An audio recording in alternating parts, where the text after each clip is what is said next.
Good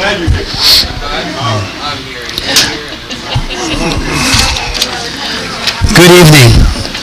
Sorry about that. It's a little loud. I would like to welcome everybody to the regular board meeting of the Ramona Unified School District. Today is Tuesday, January 20th. So we will go ahead and call this meeting to order. And we'd like to start out with the Pledge of Allegiance. Please join me in welcoming Colton Thompson. He's a 5th grader in our district, up to the front to lead us in the pledge. Come on up here, Colton.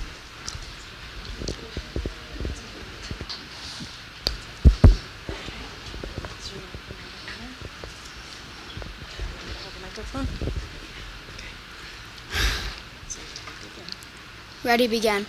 I pledge allegiance to the flag of the United States of America and to the republic for which it stands, one nation, under God, indivisible, with liberty and justice for all. Thank you, sir.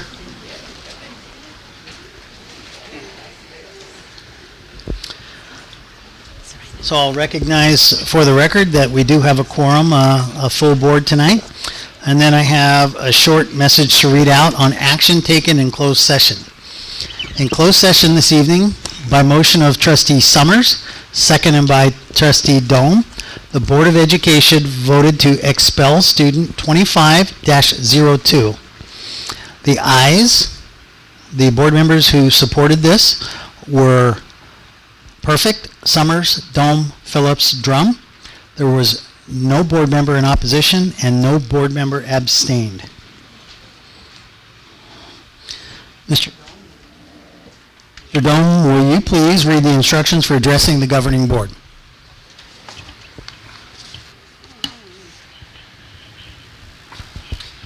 The Ramona Unified School District welcomes your participation in school board meetings. To help meetings run smoothly, please follow these guidelines.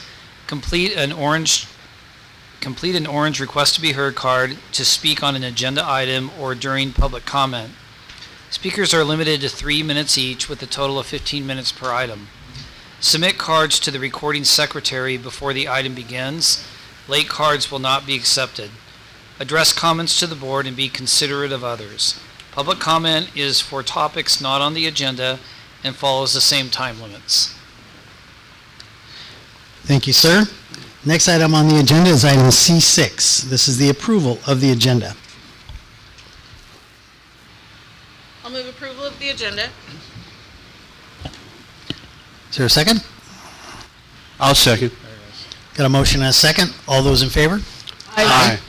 Motion carries unanimously. Next item on the agenda is item C7, which is the approval of the consent calendar. Approval and accept item F3 that I would like to consider separately. Okay, we have a motion on the floor. Second. A motion and a second. All those in favor? Aye. Please remind me if I go over item F3 that I have priors for that, so please help me out. Next item on the agenda is item C8, which is the approval of the December 11th, 2025 board meeting. Oh, that's on consent. Yep. Moving right past it. Item D1. This is recognitions and presentations portion of our meeting. Tonight, we're going to be receiving a presentation from Mountain Woodson Elementary School. I'd like to call up staff who's going to be presenting to us tonight.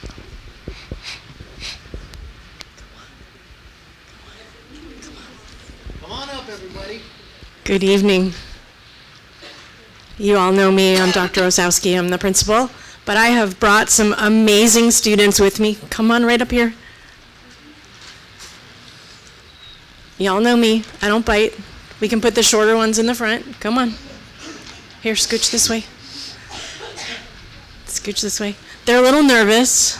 These are our 5th and 6th grade Peace Builders. And so before I let them introduce themselves, I'm going to explain a little bit about what Peace Builders are. It's a program that I developed to have peer mediators, and so I've trained them all. We've done a couple of trainings now this year so far, and we meet regularly where we kind of do that ongoing training, and we talk about how they're helping their peers. And so they go out to the TK kinder and then first and second grade recess and help mediate challenges, conflicts, and things like that. So I'm going to let each of them introduce themselves, and you don't want to hear from me all night, you want to hear from these amazing students, and so I'm going to hand over the microphone.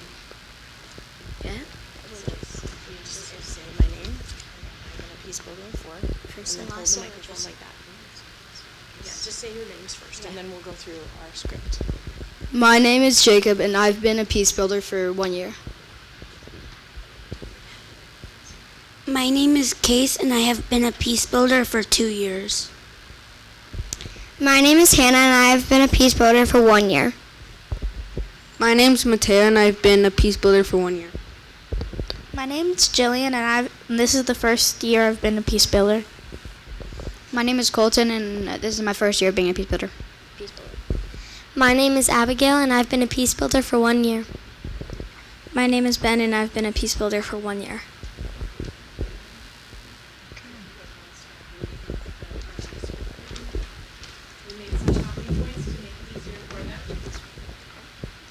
Being a peace builder is special to me because I get to help the younger students on the playground. We teach students how to follow the rules and play safely and kindly.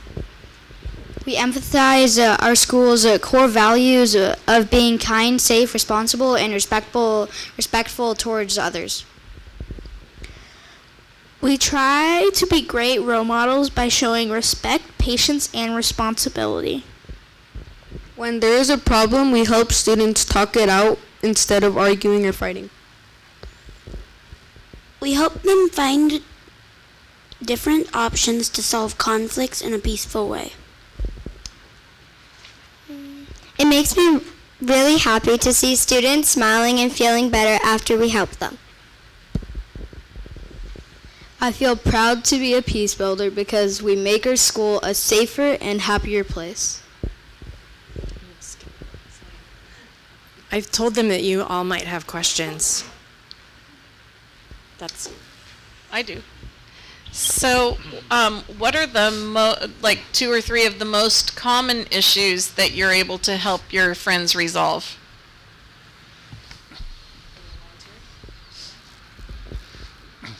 Well, usually there's one little bike thing that they play around with. Usually a lot of them fight over whose turn it is because they want to play on it in the recess time. Anybody else? Problems that you solve when you're out there? I have a question.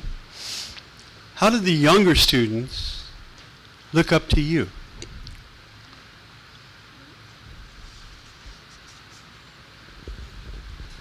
The younger students look up to us because we show responsibility, safety, and kindness on the playground and are always role models for the younger students. Very good. Great answer, Abigail. Yeah, that's great. They all apply for this. It's not just automatic, and so they have to be in good academic standing. They can't have any discipline issues, and teachers, right? If there's a kid in question, teacher and I talk about that. So it's all A recommendation. Yeah, who are good role models just by being themselves. All right, I just want to make sure we have this right. We have Jacob. Is it Case, Hannah, Mateo, Abigail, and Ben? No, Jillian, right? Oh, Jillian. I went past Jillian, Yes. Colton, Abigail, and Ben. Thank you guys very much for doing what you do for your school. That's an important role, and I hope you understand that. And thank you for taking time out of your day to come present to us tonight. We appreciate it. Do you have more? Okay. Great. Well, thank you guys so much.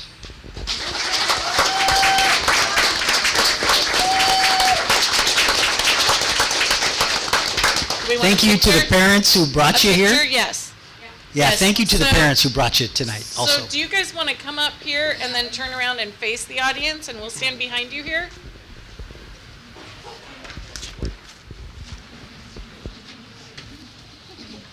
Great job, you guys. You want to do?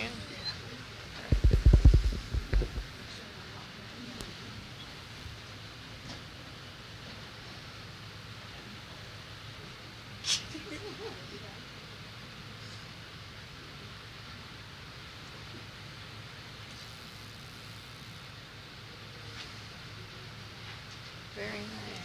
Thank you guys. Great job tonight. All right. Thank you for coming in. Very nice. Thank you. That's the best. Next item on the agenda is item D2. This is a report from our student board members. Ingrid, why don't we start at your end of the table?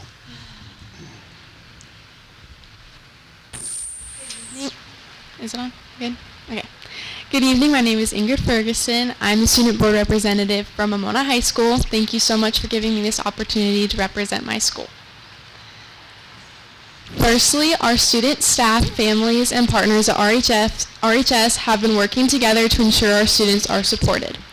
Adding to the support of our community and students, the Junior Chamber and NHS officers and members gathered donations for the 2025 RHS Holiday Toy and Food Drive. All donations went to the Ramona Food and Clothes Closet to support our families and our community. I would like to recognize and congratulate NJROTC Marksmanship State Champs. Our marksmanship team has excelled this year, winning every local NJROTC event, and they placed third in the nation in the Secretary of the Navy competition, which automatically qualified them for Navy Nationals in Columbia.